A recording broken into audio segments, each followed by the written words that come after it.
李长寿闭目露出少许微笑，身周突然有一缕缕微风吹起，化作旋风朝着空中而去。闷雷声响起，海面之上风云突变，数百丈高的空中，一片片灰黑色的结云迅速涌来，笼罩附近10里海域。云上宛若有群山，好似有宝塔，又似有天兵列阵，有巨神擂鼓。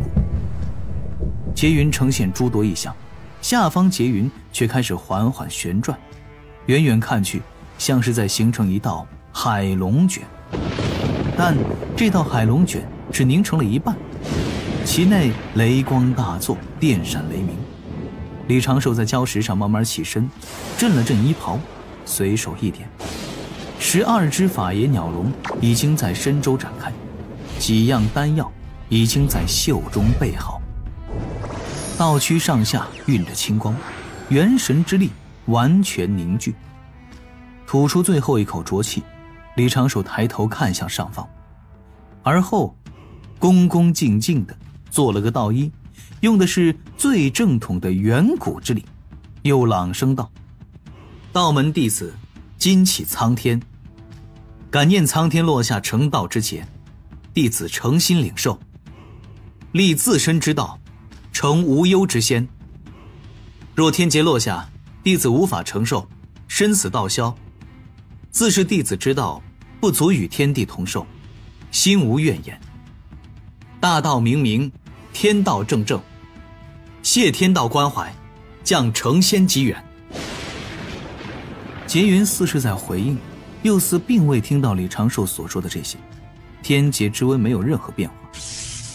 结云漩涡中，数道井口大小的雷斑闪烁，李长寿的周身出现了一道道微弱的电弧。他身形缓缓飞起，12只法爷鸟笼也在海面上缓缓飘开，互相拉开距离，以作稍后备用。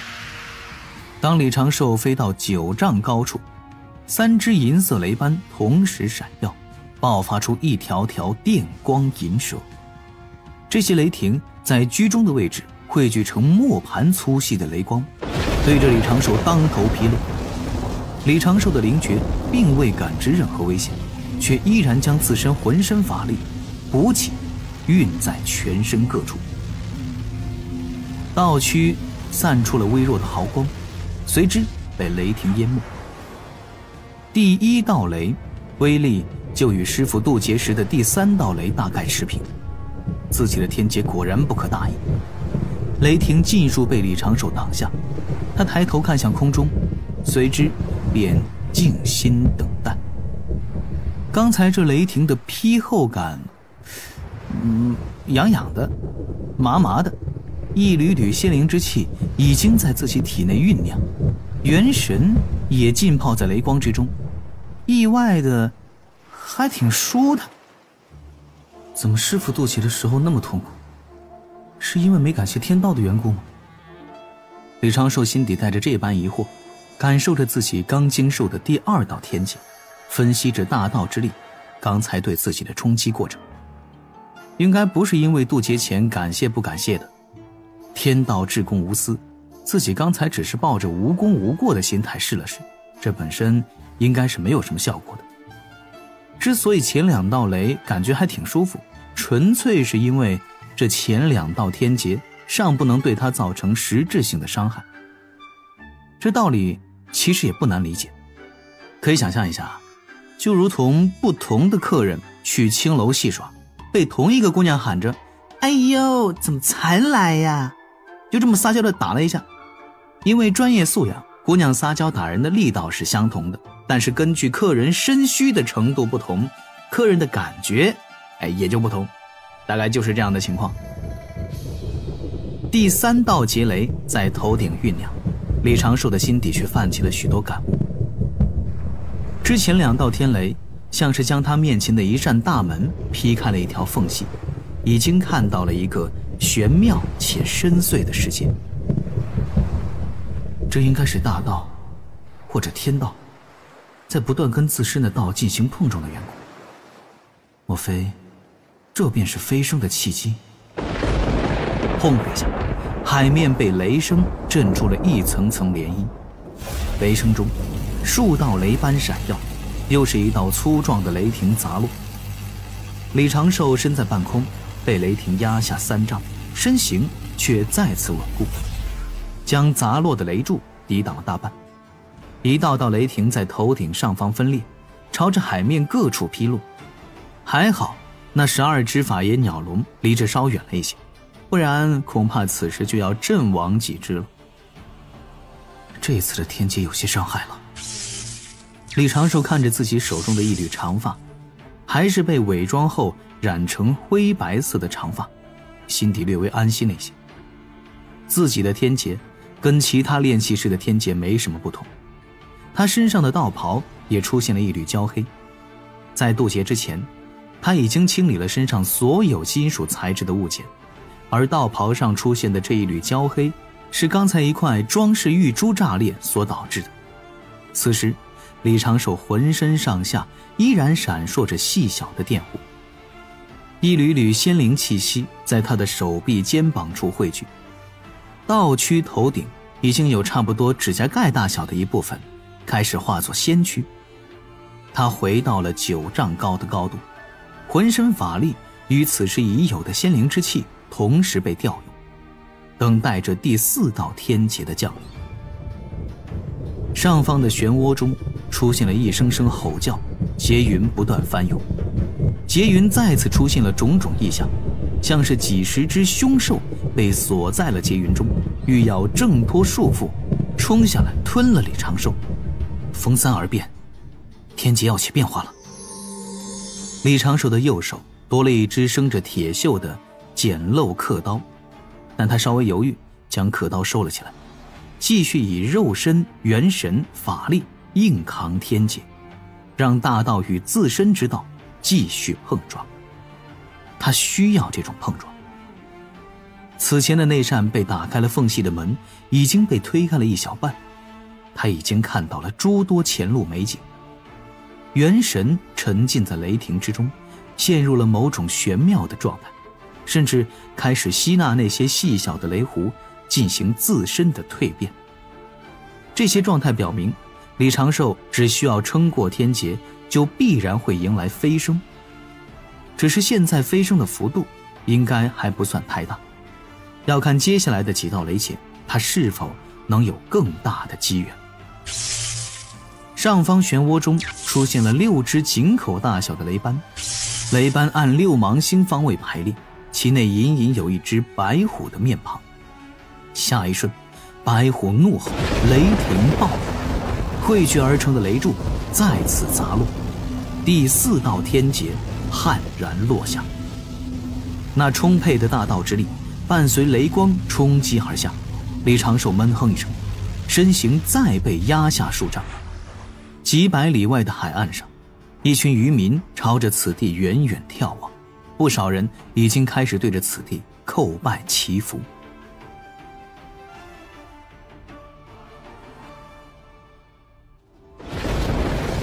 方圆300里内，偶然路过的几名仙人和炼气士也都在远远地眺望着，感受着那狂暴的天劫之力。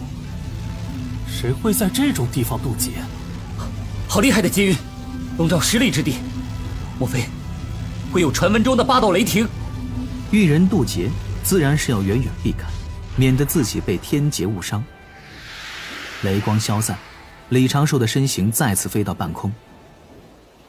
这第4道雷劫相当不错，力道精准，强度适中，给我的感悟更多，且没有伤到我的元神，这就是相当不错的雷劫了。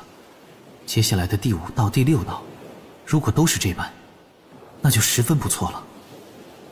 但隐隐的，李长寿心底也是纳闷，按照这个程度以及劫云消耗的速度，再加上自己此前总结出的规律，进行代入计算，自己的天劫应该是8道劫雷无疑了。虽然很早之前就知道自己的优势在于悟性，在于活跃的思维、灵活的学习手段，而不是本身的资质。众所周知的是，开始修道时的资质决定了今日的天劫。这是天道的规矩，而且自己的天劫并没有抽风。但天劫来临时，发现跟自己担心了60多年的9级雷劫有些不同，难免还是会有一丢丢的失望。不过凡事都有两面性嘛，8道雷的天劫自己应该是稳稳能够度过的，也不必暴露太多的东西。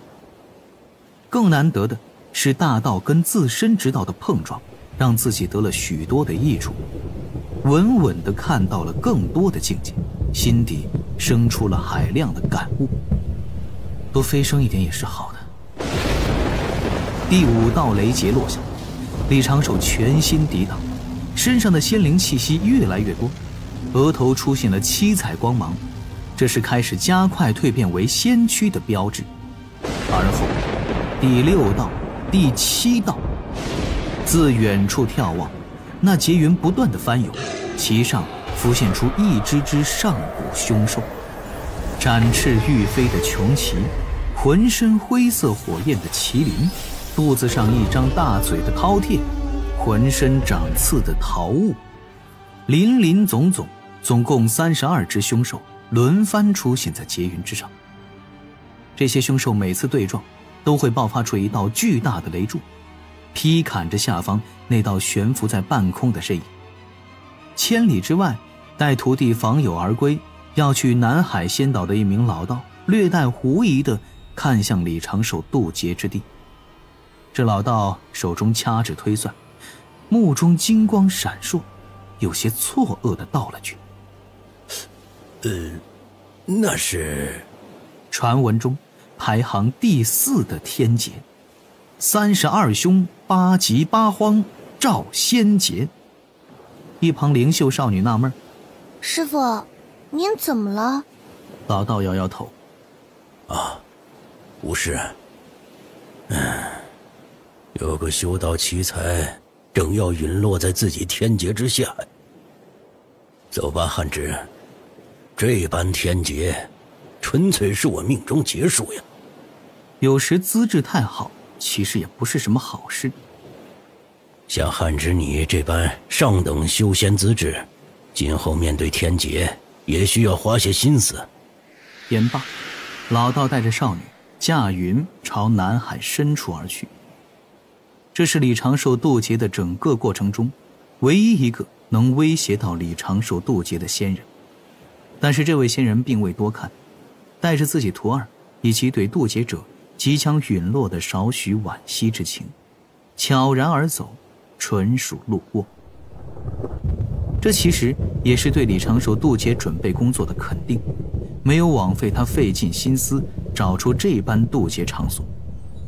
且看渡劫处，一连7道雷柱劈落，天地之间回响着轰鸣不断的雷声，方圆数百里海中的生灵都在惶恐不安。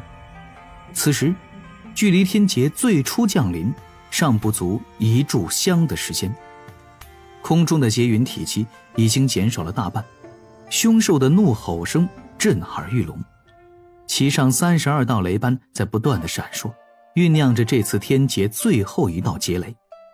劫云之下，李长寿紧紧皱眉，深吸一口气，压下体内法力仙力互相冲击的震颤。刚刚第7道雷柱已经有1丈的直径，这一次应该更粗更强。李长寿的道袍已经出现了10多个破洞，但从额头到脖子尽皆散发着七彩斑斓的仙光，这仙光在他仙机稳定之后很快就会隐下去。我的天劫意外的不是很给力啊。身为一只优秀的天劫，应该是那种给炼气士足够多的好处，足够强的历练，助炼气士完成生灵升华的过程，成为真正的仙人。自己的天劫好像在力度上面出现了偏差，也太温柔了一点。此时他整个道躯只有脖子之上的脑袋蜕变成了仙躯，这还是李长寿只用法力肉身元魂硬扛，没有用自己准备的各类手段抵挡的结果。没关系，还有第8道天雷。李长寿如此安慰自己，心底却已经开始感觉有点不妙了。上方雷斑不断的闪耀，雷霆不断的汇聚，天劫之力在疯狂涌动，似乎必须要将李长寿在最后一道雷霆中撕碎。心底李长寿却浮现出了一幅幅画面，自己一次次拼命压制境界，不断积累感悟，将每一次小突破都当作人生的一大步，含辛茹苦，100年苦修，战战兢兢如履薄冰，道躯坚固如法宝，元神圆满无瑕疵。终于自己的努力，自己的奋斗，自己拼上性命疯狂的压制，得来了今天的回报。32只雷斑同时爆裂，无数银蛇电蟒在空中乱舞，在漩涡之中汇聚成了3丈直径的巨大雷柱，带着璀璨光华，向着下方的李长寿凶猛砸落。天地间一片雷光，俗世边缘，南海之上，神雷尽逝。李长寿此刻难得心境有了波动，张开手臂迎接自己生命的升华，心潮澎湃。只因自己已经感受到了今后自身大道屹立于天地间的万丈豪情。自今日起踏仙路，明日稳中求万古。雷劫瞬间吞噬了李长寿，将下方的珊瑚礁瞬间融化，海面之上满是电光。稍顷，雷光散落，天地间响起了一阵阵仙乐之声，海面之上升起了一朵小小的灵芝状的庆云，将李长寿的身形托住。一束仙光自劫云中落下，将李长寿笼罩。李长寿心底难掩激动之情。成仙，成道，这就是仙路，这就是……哎，兰儿，情况有点不对啊。